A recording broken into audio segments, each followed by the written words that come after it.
All right, shall we go ahead and get started, Yeah, Tom? yeah, we might as well start to dive in. But All again, guys, right. we do love that engagement. So even Shmuel, if you want to share with us, which company you're with, we'd love to hear from you. And we'll go ahead and get started here. Yeah, wonderful. Well, my name is Bondalyn Jolly, for those of you that may not know me, and I'm the president of marketing at Wave Group.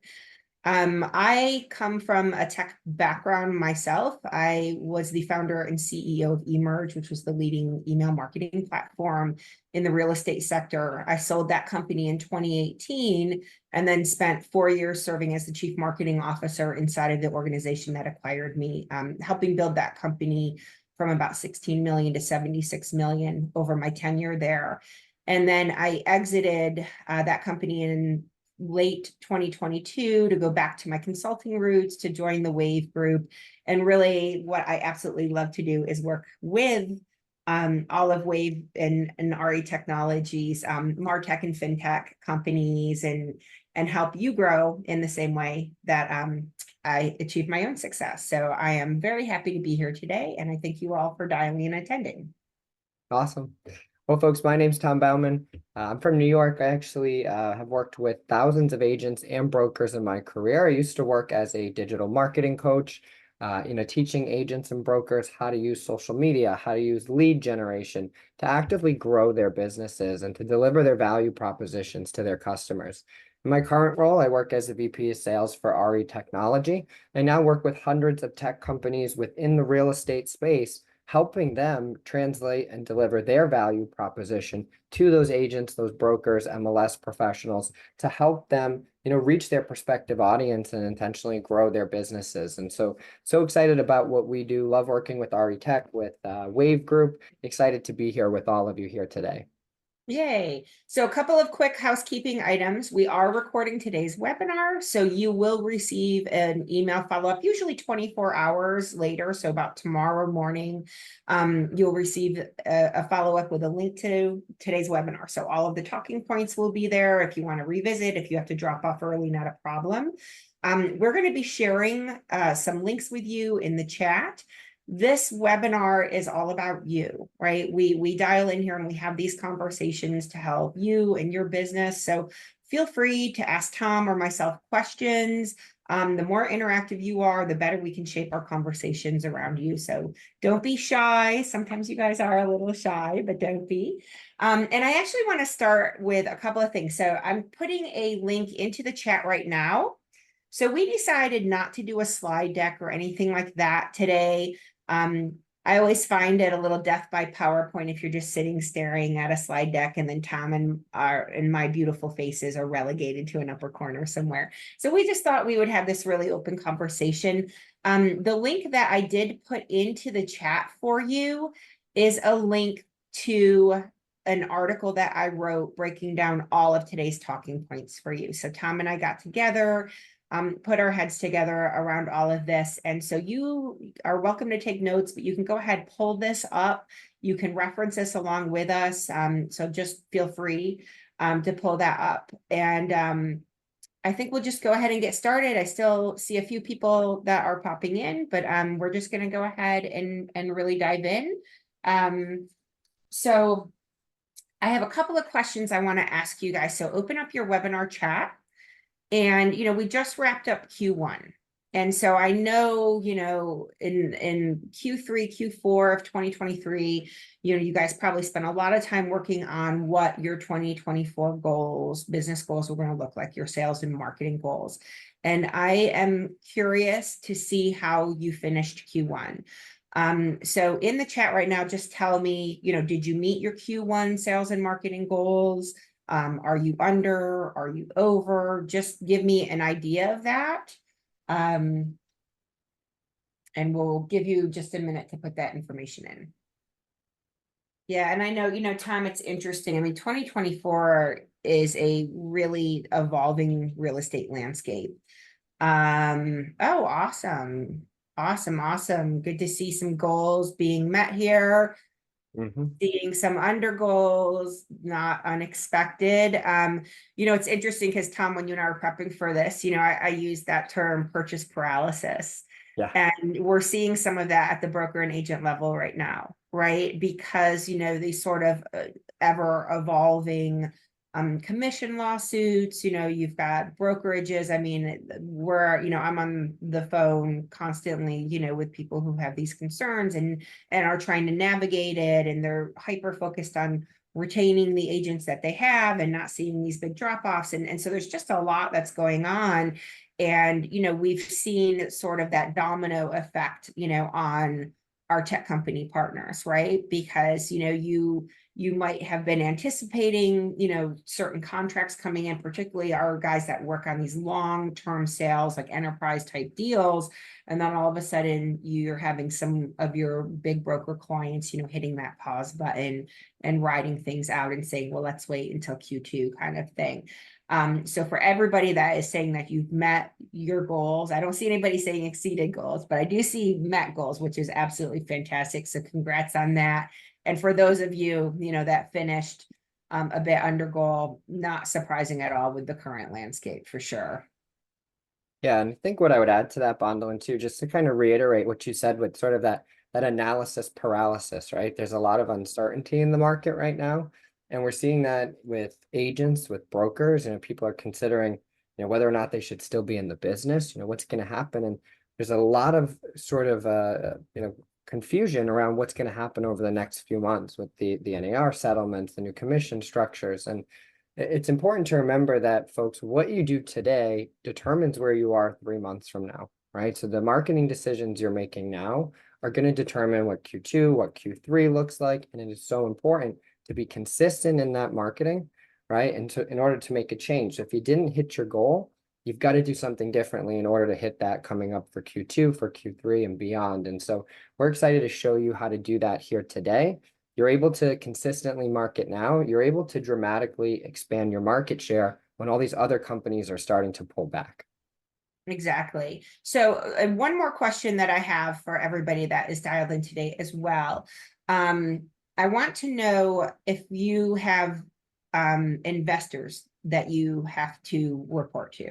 So just let me know, like you can just comment and say, yes, we have investors or something like that in the chat, because that adds another layer of complexity, right? Because you have all of your clients and everyone that you have to be able to work with. You've got your internal stakeholders, and then, you might have investors as well.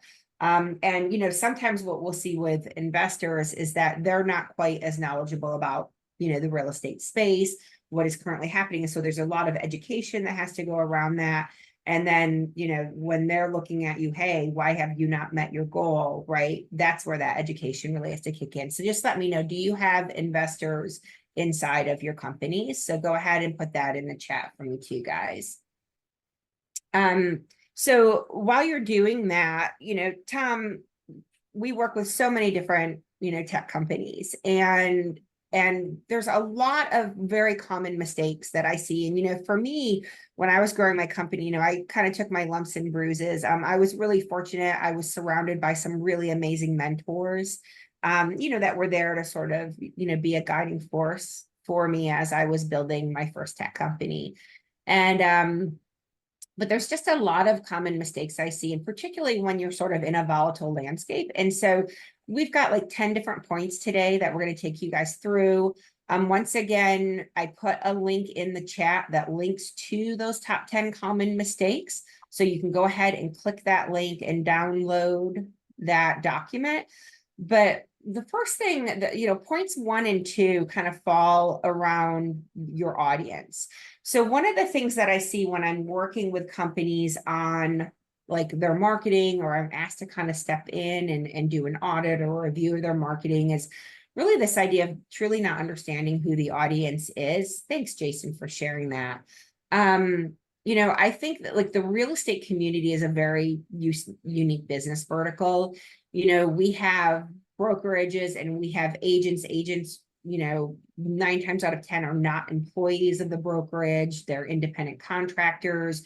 From a tech perspective, that means that even if you sell your product in to the brokerage, many times that broker, you're still have to go in and sell individually, sell and support at the agent level there as well, right? So you land that big broker contract and you're like, yes. And it's like, well, now the hard work has to begin for you. And, I think that, there's a very specific vernacular that is inside of the real estate sector. And one thing that I will see is I see a lot of these tech companies that I think they get this idea, well, I'm going to go in, I'm going to talk like really high level and I'm going to show like what experts we are. But there's that disconnect in speaking in the right tone, that right vernacular. Oh my God, if I hear, the mispronunciation of realtor, one more time, right? I mean, and that's just a basic example. But I think when you're working inside of the real estate sector, it's really, really important that you understand the business objectives at the broker level, the business objectives at the MLS and association level, if you sell there, at the agent level, the challenges and needs, and sort of understand how that flow of money looks. And then make sure that you're using vernacular that is very, very industry specific. I mean, that's just first and foremost. And because, I came out of the SMB and tourism space when I came into real estate. And I'll tell you what, I had to get my head down and learn, an entirely new way to talk to the real estate community. And, but that really establishes, trust and rapport, because if you come in and you're speaking a totally different language, it's going to make it a lot harder for you to take brokers or agents or MLSs through those sales cycles. Just, not only just the vernacular, but also being aware of what agents, brokers, MLS professionals are going through on a day-to-day basis, right? And, what challenges are they facing? What types of issues are concerning them? And there's a lot happening right now in the space. Again, going back to the lawsuits, the commission changes. Are you up to date on that type of information? Are you constantly educating yourself? Are your sales teams who speak directly to your customers, are they up to date on what's happening so that they're able to speak knowledgeably to it and to, in some cases, leverage those concerns to help sell your products, right? This is a great opportunity in this moment to be able to provide solutions that help your customers overcome what's happening in the landscape right now in our environment. And so, folks, if you feel like you could use, some additional education or some easy, updates on what's happening in the market to really stay up to speed, we'd love to help you with that. RE Technology offers daily newsletters tailored to your audiences. And you can get those totally free of charge. We'd love to offer those to you. So if you'd like to learn more about getting an RE Technology subscription at no cost to keep you up to date on what's happening daily within the real estate space, we'd love to offer that to all of you just for joining us here today. And all you need to do is type subscribe into that chat box, and we'll actually reach out and get you a free subscription with daily newsletters, daily information on what's happening within the real estate space to keep you up to date. It's a great resource. I'd like to provide that to you guys absolutely free of charge. I see Jasmine typed in subscribe. Awesome, Jasmine. We'll get that over for you later today. Again, like Bondalin said, it is so important to be up to speed on what your customers are going through every single day. We'd love to help you do that. Well, and it changes every single day. And there's there's a lot of shift that's happening. It's important to know, like, if you're in a large franchise company, are you guys dealing with commission settlements? There's a lot of M&A that's going on right now. And so when you're working with your clients, you really got to understand that. Look at we just had a big announcement earlier this week, Ladder and Blum join Compass, right? Yeah. So like if you are working with that company and you are servicing them like this, that's prime opportunity for you to be able to reach out, touch base and help, your Ladder and Blum clients navigate, your technology and how that's going to transition over the Compass environment, for example. So really just understanding your audience and what they're going through. RE Tech is a wonderful outlet for that. And then there's also, there's like the journalistic news sources like Riz Media, Inman News that you can subscribe to as well. So there's a lot of really great information out there. I probably have I bet you 10 to 12 like different newsletters that hit my inbox every Yeah, single morning. And I'm sure. just like, I'm like, okay, you know what, scan through everything, make sure I'm up to date and ready to, you know, to tackle the day with my clients. So for sure. So there's that. And then the other thing too, you know, one thing that I see a lot of, particularly like if you're a little bit under the goal, is I'll see companies that really are trying to broaden and not really define who their appropriate audience is, right? And you know what, Tom, I'll be honest, when I first came into the real estate sector, I had a very flexible and robust platform. And I was like, we can be everything to everyone, right? I can service MLSs and associations and large franchise organizations and independent brokers and individual agents. And I really came out, you know, like firing my guns in every direction, just thinking I could service everybody. And even though I could service everybody, right, I didn't have sort of the resources, financial resources behind me to be able to really effectively market and sell at all of those different levels. And so that was when I really had to step back and understand, right? Point one, like who are these audiences and what is the flow? Like if I align with MLSs, you know, how does that sort of impact my relationship with their memberships and their constituencies and things like that. And so, you know, that was a really big learning lesson that I had to go through. And so I think that, you know, it's really important, like, to really try to find, you know, where are you going to get the biggest bang for your buck? And at what point in that food chain are you really going to come in and really, you know, I would rather see people really double down and dig that really deep hole in their sales and marketing efforts instead of coming in and having like a lot of little shallow holes everywhere. And that was a painful lesson, you know, that I had to learn when I first came into the space. Yeah, absolutely. What product features resonate the most with your audience, number one, and what audience are you most well positioned to serve, right? What are your core competencies, and how do you bring that to the market and reach it as effectively as possible? And oftentimes, market research can be a really great way to kind of define and get some information about where you should be taking your products, where you should be focusing your efforts, rather than, like you said, kind of spreading them thin and moving not as quickly, so to speak.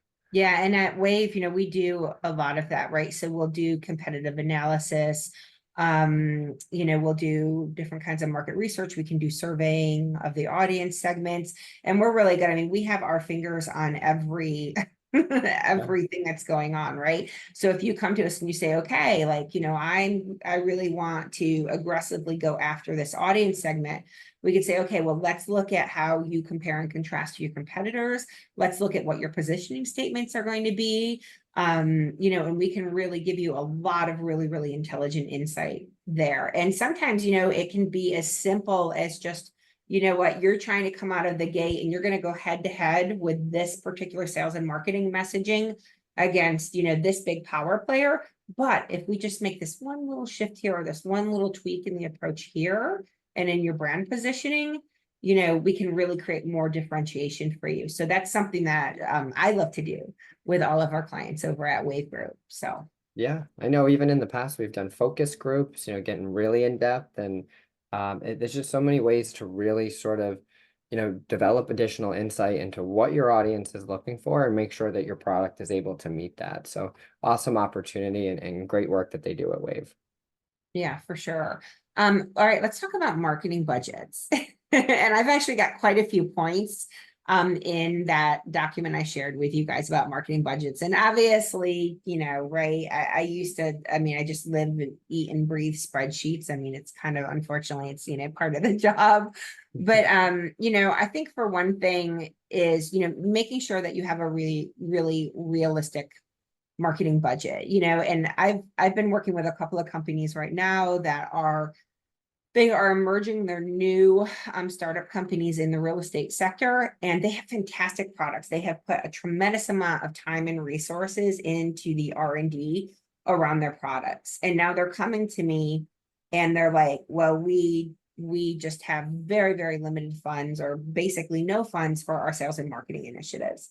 And I'm like, you know what, unfortunately, it doesn't matter how great the product is if you are not able to tell that story of the product and get it in front of the right audience, you're going to really struggle to drive that adoption. And so I think it's really important that if you are an emerging company, you have to have line items and you have to have budget that you are applying for your sales and marketing initiatives. And if you don't, just expect to struggle there. And I think it's also important, and one of my later points is kind of talking about like realistic goals and what I call reach goals. So when I asked you guys before, how many of you have like investors, right? So what'll happen is maybe you've been in the market for 3 years or 5 years or, and so you're kind of looking over your historical numbers year over year, and you're trying, to grow, say, by 15-20% in 2024, right? And so you work out what you feel are really realistic growth numbers for 2024 based on your historical data.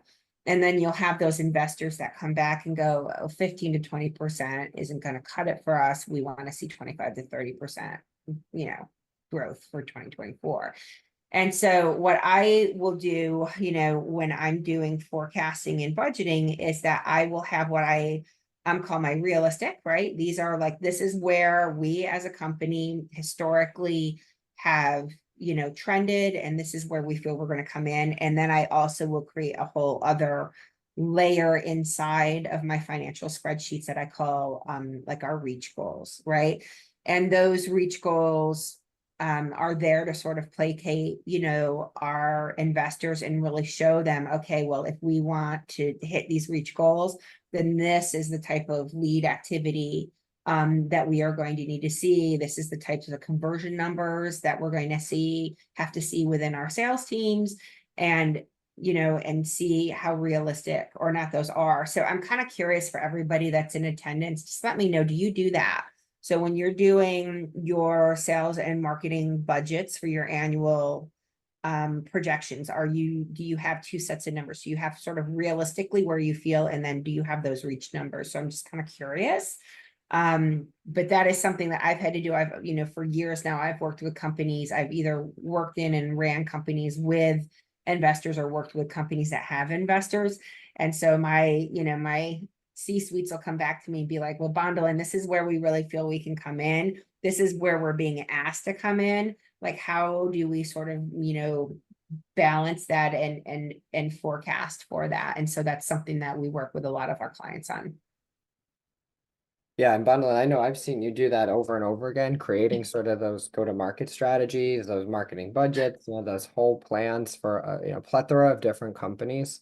And just, kind of looking at all the different scenarios and alternatives, and what a powerful service that can be for companies who might be struggling to sort of define how they're taking their products to market, what their audience is, where to allocate money to do that effectively. And so, awesome service provided by Wave Group, by Bondolin.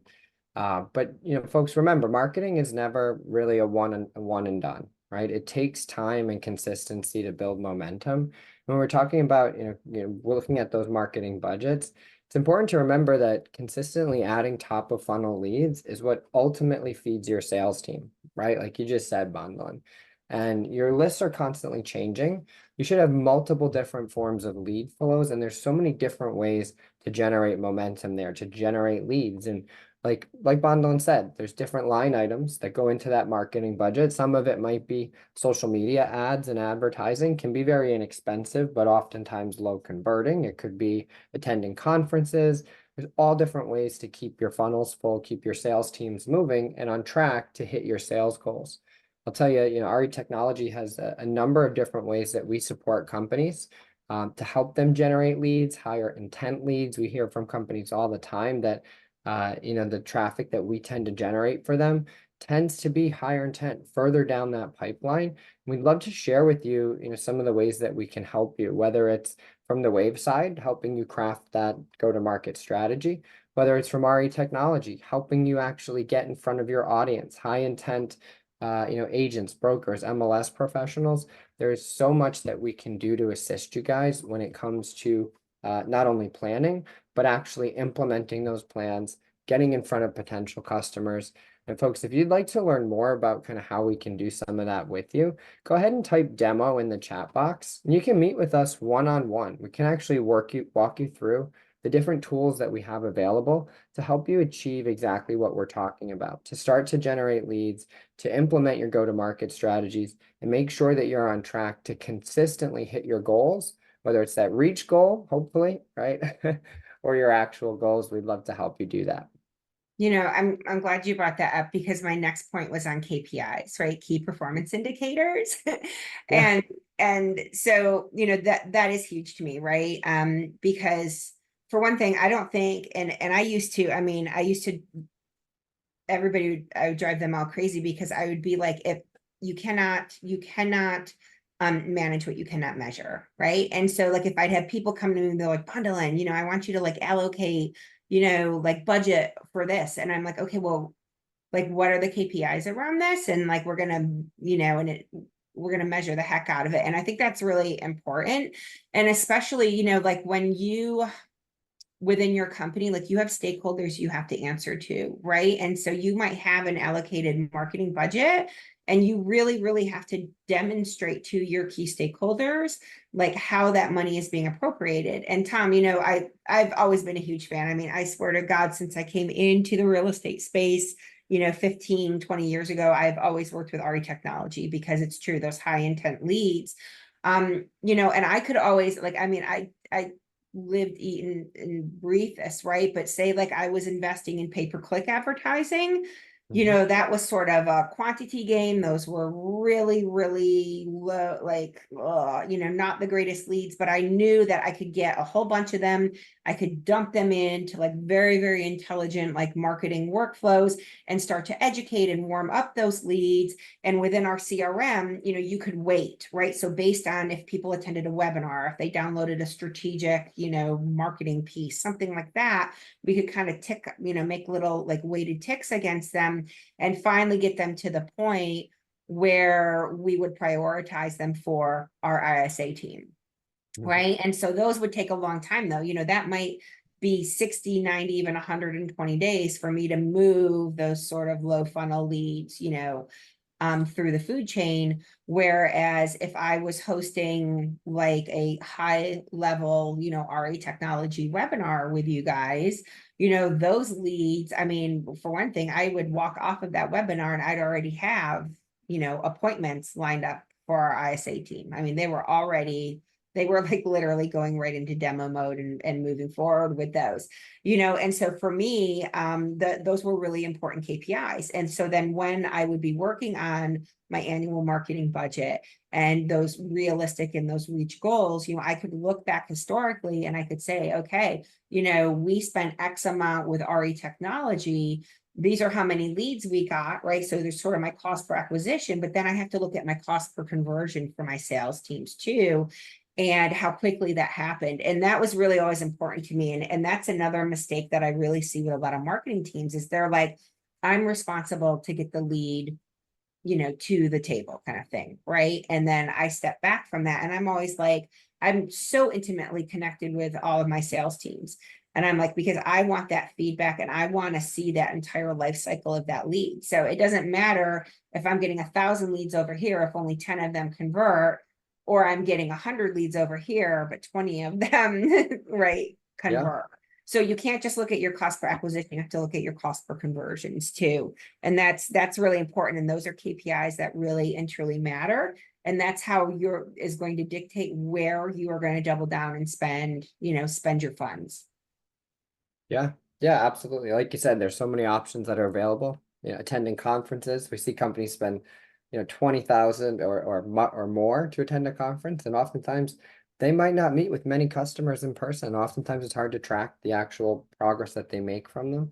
But when you come to certain digital marketing features and digital marketing aspects, like a webinar, for example, you get tangible leads immediately and you're able to track all of those KPIs, like you said, from cost of acquisition and cost of conversion. You're able to invest more in ones that actually work. And so it can be a really exciting opportunity. And I love white papers, case Yeah. studies, like industry publications. And I know that's something we've been doing a lot of those over at the Wave side right now, right? Is where we're really coming in and doing some very, very detailed analysis and writings and publications around what is currently happening in the industry and how we're surveying. We do a lot of surveying, sentiment surveying and things like that. And so it gives us a tremendous amount of, knowledge and insight that can really help our tech companies, really shape what their offerings look like and even make decisions about where they should be going in terms of conferences and what those spends should look like, and I've always said, like, if you've got like a big enterprise, sales cycle, like going and putting people on a trade show floor for 9 hours a day is probably not the best expenditure of your money. And I have a lot of thoughts about what you should be doing at that trade show instead. So if you want to have a conversation with me about that, I've got 25 years of trade show experience that I can share with you on that.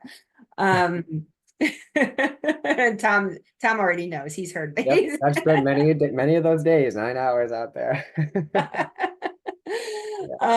Yeah, okay, so let's see. So we're working through this list here. So we've talked about, understanding your audience, understanding the needs, the challenges, what's going on in their day-to-day, and how, right, your product is positioned to solve for those needs and challenges.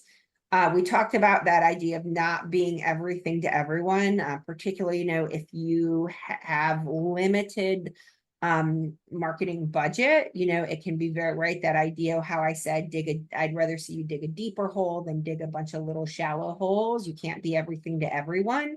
So, figure out where your the biggest bang for the buck is from that company standpoint, and then work backwards to that audience.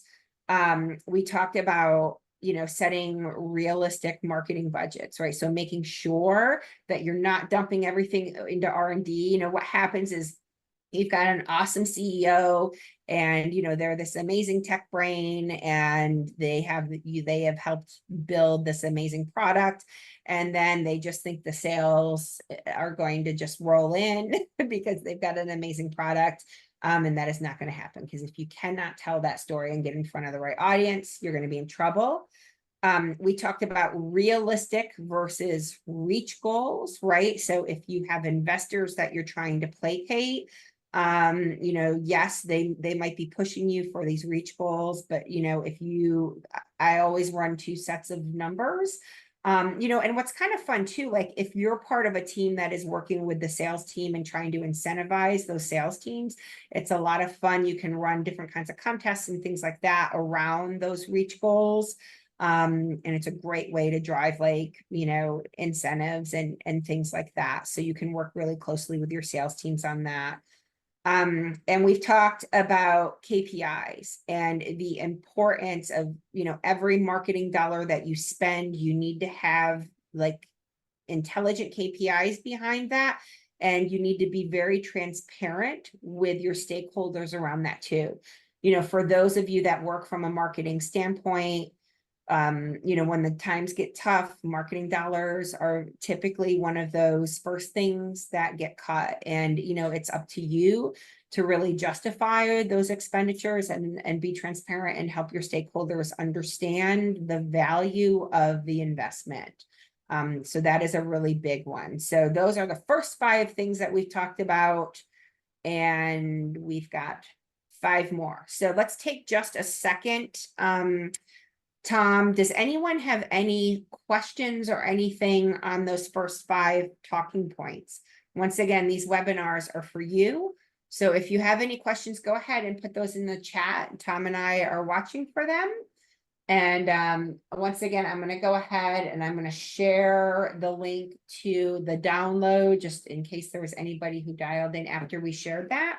So all of these talking points that we're discussing today are in that download that I just put into the chat for everyone.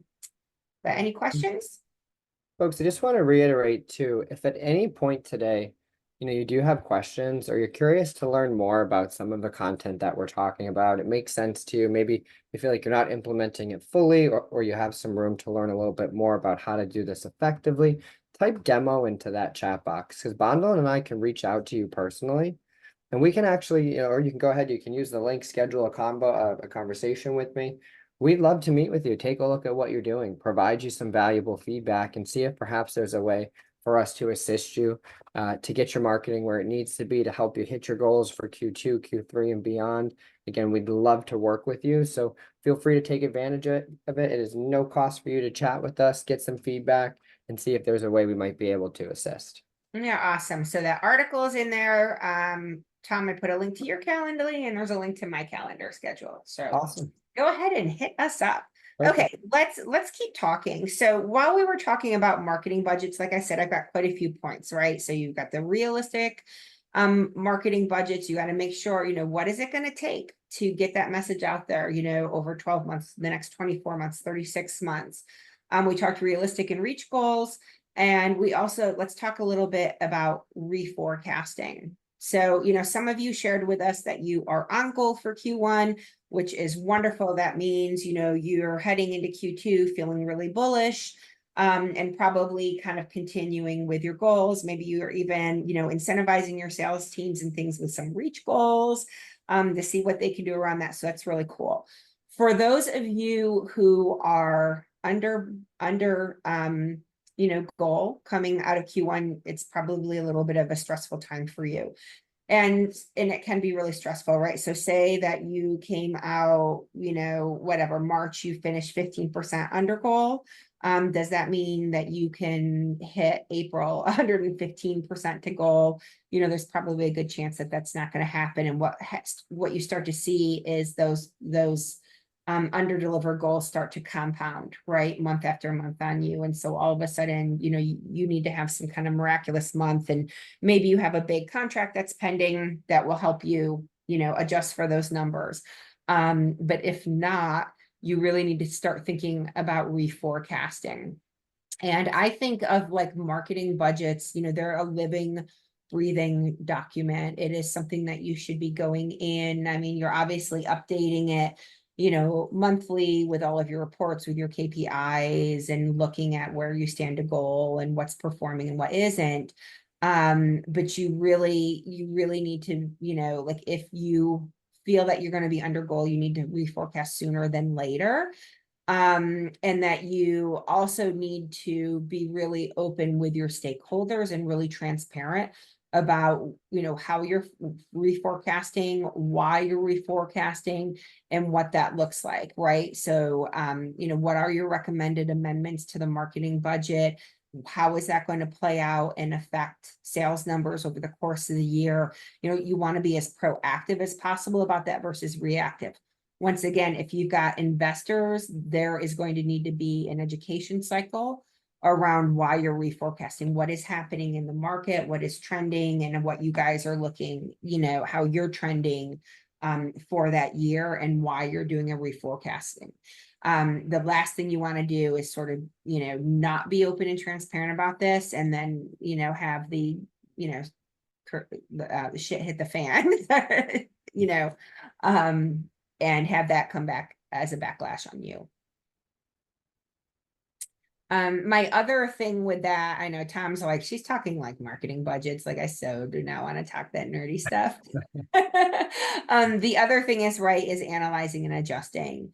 So, I'm a really big fan of having really transparent dashboards around everything that we're doing in marketing. And I would have, I would build out dashboards that we were, anywhere that I could automatically pull data like from the CRM tied to sales cycles and things like that. I would automatically feed that in. So it was like, like real time as much as possible. And then anything else, we would update generally like twice a week, like marketing numbers that we had to pull that we couldn't automatically feed into our dashboards. My dashboards, like, our entire C-suite, all of my general managers, my sales leaders, everybody had transparent, views into these dashboards. So there should never, ever be a question about where we stand on a given day or what those numbers look like. It can take a little bit of time to build out those sort of KPI and reporting dashboards. But the nice thing is once you have them in play, It's just something that you constantly have running, and it makes your life a lot easier, and reporting to your stakeholders a lot easier. So, always be analyzing what is working. We talked about the quality of leads. What types of leads are converting the best? How can you double down on that? Can you divert marketing dollars from an expenditure that really is not performing as well? How can you support your sales teams in delivering the highest quality, ready to convert leads? And so, those are things that you are constantly having to take a look at and tweak and adjust on an ongoing basis. So be hyper diligent on that. Tom, I used to feed you guys tons of leads, and I was always happy to, because I'll tell you what, these guys were, the highest converters that I had. I put Tom in front of a room of people, he consistently converted 30% of a room, where my pay-per-click leads, they converted at 2 to 3%. And so you bet your butt I was going to double down on putting Tom in front of a room of people, right? Well, you're right. Not all leads are created equal, but every single lead is gold, and it's important to remember, you got to work all of them as long as it takes, right? They might not say yes right away, but keeping them in those cycles, like you said, bundling, keeping them in drip campaigns, educating them, warming them up. When you treat everyone like the gold that they are, that's when you see that highest return on your investment, and you're able to hit those reach goals. So it's a good point. Yeah, well, and that kind of gets me into one of my most hated things that I see tech companies do, and I like to call it feature vomit. Yeah. So once again, right, you have put so much into your R&D, and you're so proud of all of the features and all of the awesome things that your software does. And so you like to tell that to your, prospects. You have that nice bullet point list of all the awesome things. And I call that feature vomit, because, the fact is, like, that's not what closes deals. And Tom, you are a master at this, but we really need to, from a marketing standpoint, particularly, in this real estate sector, where you've got brokers and agents who are amazing people, right? They're salespeople. They are not like tech heads, and they need to really understand the key benefits of what your solution does. They need to, they're very peer-to-peer focused, right? There's a lot of FOMO going on. So those, peer success stories, those case studies, and really clearly articulating the value that your product brings, going back to understanding your audience. What the heck are brokers and agents and MLSs going through right now in today's current landscape? Yeah. And how can you position the narrative around your product to really speak to how you're going to solve for those current challenges is imperative. And Tom, I think you've got some really great examples you want to share right Yeah, now. just to reiterate what you just said, Bonlin, right? Agents, not to say that they have a short attention span, but I think everyone nowadays, you're competing for, short kind of blurbs of attention. People are digesting content rapidly on social media. They look at articles because it has 3 bullet points. They can get through it quickly. They're in a rush. They're busy, and you have to be able to highlight the top features that speak to your audience. And like you said, Bonlin, that FOMO, that peer-to-peer, nothing sells an agent or a broker more than seeing that their competition is doing something, right? If they're doing it, I have to have it. And so something that we actually just recently launched at RE Technology, we're super excited about this, is a new series on YouTube, and it's called, Agent Success Tips, and it's Secrets to Agent Success, to Real Estate Success. And what we do is highlight top producing agents. We highlight the success that they're having. So and so, you just did 150 million in revenue last year. What are your secrets? How are you getting there? We're dying to know. And we let the agents who are succeeding share tactical ways that they are using specific technology products to reach those goals. It's had some great success so far. And we actually, publish that on YouTube. We create shorts. We give the client short footage that they can use in their social media channels. We share it on our social media channels, and it's coming directly from the agent. It's coming from RE Technology as a third-party source, where we're showcasing the agent success or the broker, and then we're backing into how they got there to showcase different products. Awesome opportunity to do real life sort of video case studies, video success stories. We'd love to share that with you guys as well. We also do those white papers like we talked about to help you kind of back up your value proposition, why it's important. Again, awesome opportunity to show agents in quick, digestible pieces of content what other agents are doing to be successful and kind of create that FOMO and sort of that peer-to-peer momentum. So we're excited about it. We'd love to share it with you guys. And again, if you'd like to learn more, you've got our Calendly links there in the chat box. We'd love to show you what they look like. I love that. Nothing speaks louder than success.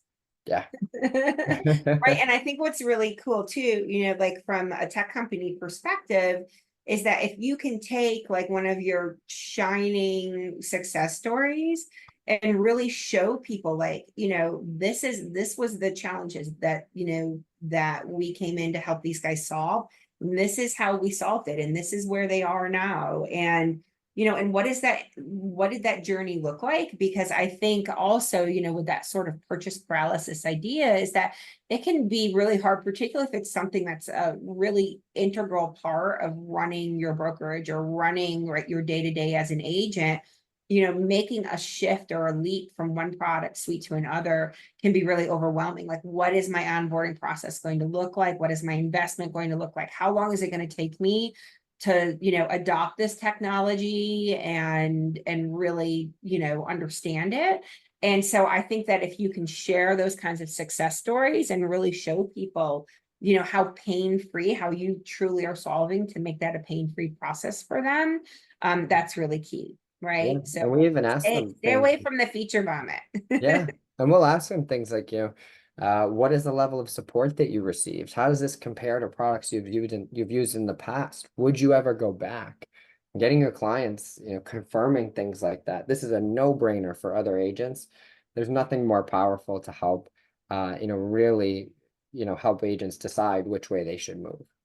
Yeah, that's awesome.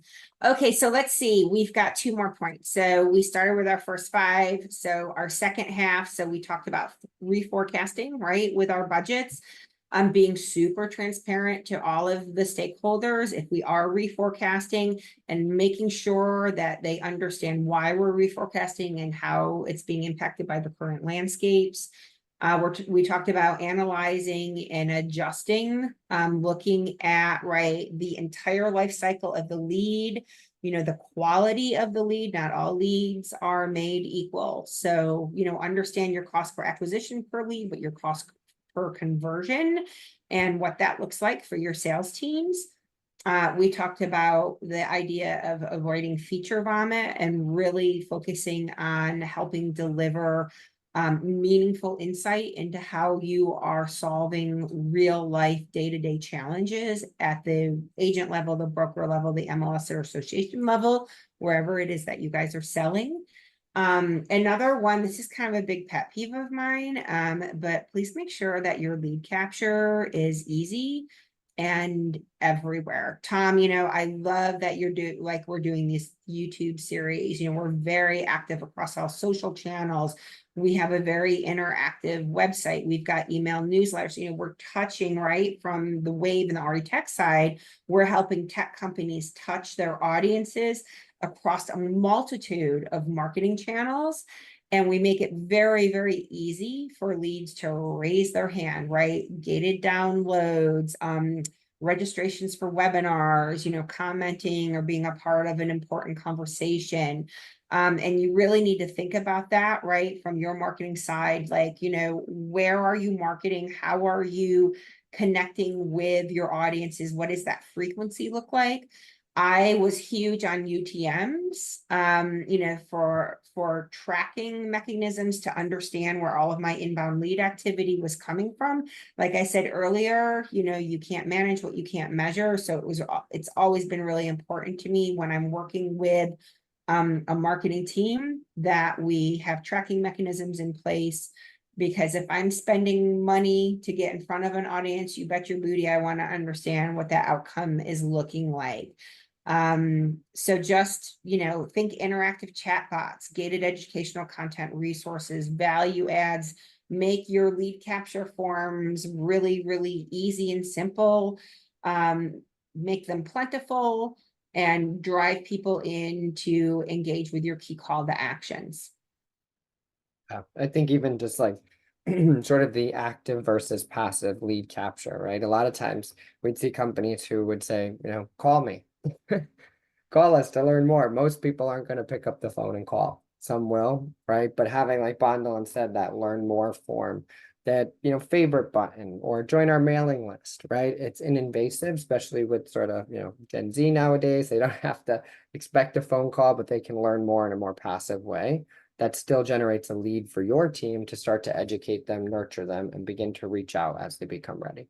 Yeah, I would much rather, instead of saying call me to learn more, because you're probably not going to have very many people pick up the phone. But what if you gave them like a gated download, an educational download, something that was a really great, helpful resource that they could download on your website. And then you take them and you dump them into like a drip campaign, right? Where you're reinforcing, maybe you're sending them more resources. And then you could have your ISA team, right? They could reach out and do just a courtesy follow-up. Hey, I know that you downloaded this resource and this resource. Just want to see if you have any questions, if I can be, of additional assistance for you. I've also got some other information here I thought I'd share, and oh, by the way, would you like to learn more about how we help agents such as yourself accomplish whatever it was in that download that they downloaded, right? And so you're positioning yourself, as a resource, servant leadership kind of role there. It's a lot easier for your sales guys to have those really warm and open conversations around that, versus some kind of cold call type campaign. So I really love that a lot. And Tom, I know we're getting a little tight on time here. If you guys have questions for us, go ahead and put those in the chat box and we're happy to answer. And then otherwise, my last talking point, and I feel like I've kind of said this in different ways, but my last thing from your marketing standpoint is, if it's not working, dump it. I will see so many marketers continue to spend on something that is just not delivering. There's this saying, like, when in the corporate world, like when you're hiring, right? Hire slowly, fire quickly. And I really encourage my marketers to take that same approach to their marketing. You need to take time and evaluate, is this marketing expenditure, does it fit into my budgets? Is it going to help me reach my goals? Has it historically helped me reach my goals? If you have that kind of information, is it appropriate and relevant to my audience, for what they are currently facing? What is my cost per acquisition? What is my cost per conversion? Take that time to understand that. Take that time to understand what your exit clauses look like in your third-party contracts. If there's any additional expenditure that you would also be likely to incur in order to drive those conversions. Watch your KPIs like a hawk. If it's working, double down, be flexible with your that living, breathing marketing budget. Feel free to reappropriate funds to what is working. And if it is not, like, get the heck out and spend your money somewhere else. Because I think right now, I don't think anybody just has a wealth of funds that you can just throw things at the wall and see if it sticks. I think you need to be really intelligent and strategic right now. I think 2024, is a challenging year, just sort of across the board in our space. Not necessarily bad, but just challenging in a lot of different ways. And I think that our tech companies are seeing some of that trickle down effect. And some of you have already shared with us today that you are. So anyway, those are kind of just some of my like really high level, 10 sort of common mistakes that I just see. And I really hope that you can learn from, either my past mistakes or mistakes that I've seen others make and help course correct. Tom, what are your thoughts? Just want to thank everyone again for joining us here today.